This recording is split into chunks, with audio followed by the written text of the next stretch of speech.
Hi friends, welcome to SudhaSri kitchen. நம்ம வீட்டில் இன்றைக்கி ஒரு அருமையான ரொம்ப சாஃப்டான சப்பாத்தி ரெசிபி பார்த்தாலே தெரியுது பார்த்தீங்களா?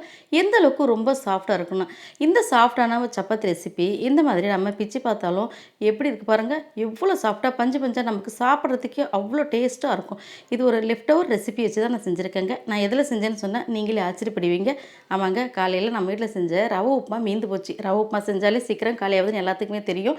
இப்போ இந்த ரவை உப்புமாவில் இருக்கிற தக்காளி, பச்சை மிளகாய் இது எல்லாத்தையும் நம்ம எடுத்துருவோம். ஏன்னா அப்போ தான் நம்ம சப்பாத்தி மாதிரி தேய்க்கும் போது டிஸ்டர்பன்ஸ் இல்லாமல் இருக்கும். இஞ்சியெல்லாம் துருவி போட்டதால் அதில் இஞ்சியெல்லாம் தெரியாது நமக்கு. இப்போ இது எல்லாத்தையும் எடுத்துடலாம். இது கூட கோதுமை மாவு 1 கப்பு சேர்த்துக்கலாங்க.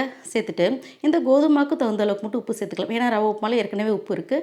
மேலே 1 ஸ்பூனுக்கு ஆயில் சேர்த்துக்கலாம். சேர்த்துட்டு இப்போ இந்த கோதுமை மாவையும் இந்த லெஃப்ட் ஓவர் ரவை உப்புமாவையும் நல்லா இந்த மாதிரி கலந்து எடுத்துக்கலாங்க. இப்போ எல்லா பக்கமும் நல்லா கரெக்டாக அதை கலந்து எடுத்தாச்சு. இது கூட தேவையான அளவுக்கு கொஞ்சமாக தண்ணியை தெளித்து நம்ம நல்லா பிசைஞ்சு சப்பாத்தி மாவு பார்த்துக்கு எடுத்துக்கலாம்.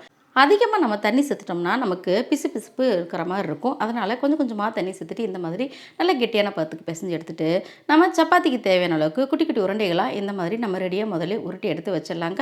இந்த மாதிரி எல்லாத்தையும் உருண்டைகள் எடுத்து வச்சாச்சு. அடுத்தது ஒரு சப்பாத்தி பலகையில் இந்த மாதிரி ஒரு உருண்டையை எடுத்துகிட்டு மேலே மாவு தூவிட்டு நம்ம வழக்கம் போல் சப்பாத்தி தேய்க்கிற மாதிரி தேய்ச்சிடலாங்க.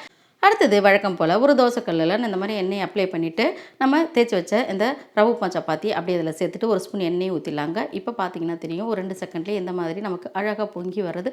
ரொம்பவே சாஃப்டான அட்டகாசமான சப்பாத்தி ரெசிபி ரெடி ஆகிடுச்சிங்க. இப்போ நம்ம ஒரு 2 செகண்ட் கழித்து மறுபடியும் இப்போ எதோ திருப்பி போட்டுடலாங்க. இப்போ இப்படி திருப்பி போட்டுட்டு அடுத்த பக்கமும் நல்லா வேகிற அளவுக்கு கொஞ்சம் நேரம் வெயிட் பண்ணிவிட்டு நம்ம எடுத்துட்டோம்னா நம்மளுடைய அட்டகாசமான ரொம்ப சாஃப்டான இந்த சப்பாத்தி ரெசிபி ரெடி ஆகிடுங்க.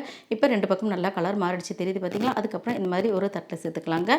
இதே மாதிரி அடுத்த சப்பாத்திகள் நம்ம இந்த மாதிரி தேய்ச்சி ரெடியாக எடுத்து வச்சிடலாங்க. ரொம்ப சூப்பராக அருமையான சப்பாத்தி ரெசிபி ரெடி. உங்களுக்கு இந்த லெஃப்ட் ஓவர் ரவா உப்புமா சப்பாத்தி பிடிச்சிருந்துச்சுன்னா SudhaSri கிச்சனுக்கு சப்ஸ்கிரைப் பண்ணுங்கள். ஃப்ரெண்ட்ஸ் அண்ட் ரிலேட்டிவ்க்கு ஷேர் பண்ணுங்கள், லைக் பண்ணுங்கள், கமெண்ட் பண்ணுங்கள். ஆரோக்கியமானதையே சமைப்போம், ஆனந்தமாக இருப்போம். தேங்க்யூ.